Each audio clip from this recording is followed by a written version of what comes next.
पहिलं इंग्रजांना खाल्लं, त्याच्या आधी आदिलशाही, निजामशाही, कुतुबशाही, रजाकारी.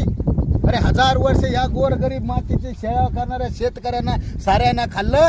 भारत स्वतंत्र झाला, 75 वर्ष झाले. ह्या मादरचोद हरामखोर नालायक आमदार, खासदार, मंत्री, संत्री, सरकारी अधिकारी यांनी गोरगरिबाला त्या ठिकाणी लुटलं.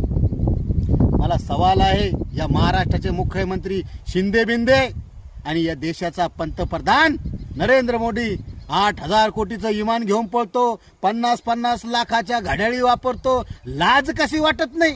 अच्छे दिन आएंगे, अच्छे दिन आएंगे. व्यापाऱ्याचे अच्छे दिन आले, शेतकऱ्याचे का आले नाही? सर्व्हिसवाल्या, नोकरीवाल्याच्या लोकांचे अच्छे दिन आले. अरे एक साधा तलाठी 18,000 रुपये पगाराच्या तलाठीचे 2-2 कोटीचे घर आणि 2-2 50-50 लाखाच्या गाड्या कुठून येते या? अरे हा तहसीलदार, हा BDO, कलेक्टर